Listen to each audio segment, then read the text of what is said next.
Devenir footballeur professionnel est l'un des rêves les plus partagés au monde. Dès l'enfance, le football n'est pas seulement un jeu, c'est une promesse, celle d'une vie différente, d'une reconnaissance, d'un avenir meilleur. Dans les cours d'école, sur les terrains de quartier, des millions d'enfants imaginent le même scénario. Un stade plein, des applaudissements, un nom scandé par la foule. À l'extérieur, la vie d'un footballeur professionnel semble simple. Argent, célébrité, voyage, voiture, liberté. Les réseaux sociaux montrent les victoires, les trophées, les sourires. Une version parfaitement maîtrisée du succès. Mais cette image est incomplète. Elle ne montre qu'une infime partie de la réalité. Ce que peu de gens réalisent, c'est que la pression commence bien avant la célébrité. Très tôt, parfois dès l'âge de 8 ou 9 ans, la sélection s'installe. Être bon ne suffit plus. Il faut être meilleur que les autres. Chaque entraînement devient une évaluation silencieuse. Chaque erreur compte. Pendant que d'autres enfants vivent une enfance normale, beaucoup de futurs joueurs vivent selon un emploi du temps strict. Moins de liberté, moins d'insouciance. Le football devient une priorité avant même de devenir un choix. Et à cet âge-là, personne ne parle encore des conséquences. Autour d'eux, les attentes grandissent. Famille, entraîneur, entourage. Parfois même tout un quartier projette ses espoirs sur un seul joueur. Réussir n'est plus seulement personnel. Échouer devient impensable. Et ce poids invisible accompagne le joueur chaque jour. Statistiquement, très peu atteignent réellement le niveau professionnel.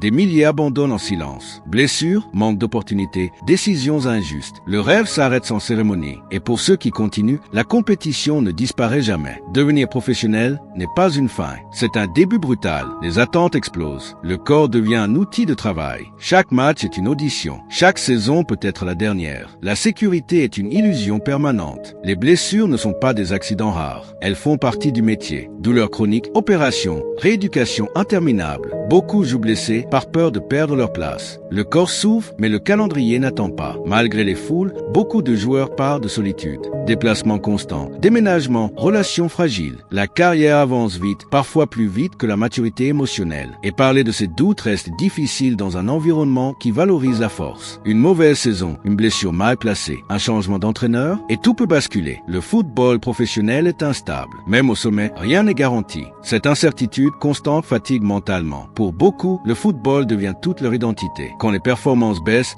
la confiance chute aussi. Se définir uniquement par le sport peut être dangereux, car quand la carrière ralentit, une question apparaît. Qui suis sans le football? Contrairement à d'autres professions, la carrière d'un footballeur est courte. 35 ans est déjà considéré comme la fin. Beaucoup doivent se réinventer très tôt, sans toujours y être préparé. Aux yeux du public, un joueur reste privilégié. Et c'est vrai, à certains niveaux, mais cela rend toute plainte illégitime. La souffrance devient invisible. Le jugement est rapide, souvent sans contexte. Être footballeur professionnel n'est ni un rêve parfait, ni un cauchemar permanent. C'est une vie exigeante, instable, parfois magnifique, parfois épuisante. Comme beaucoup de métiers idéalisés, la vraie question n'est pas de savoir si ce rêve vaut la peine, mais si le prix à payer est celui que l'on est prêt à accepter. Derrière le succès, il y a toujours une réalité que l'on ne montre pas.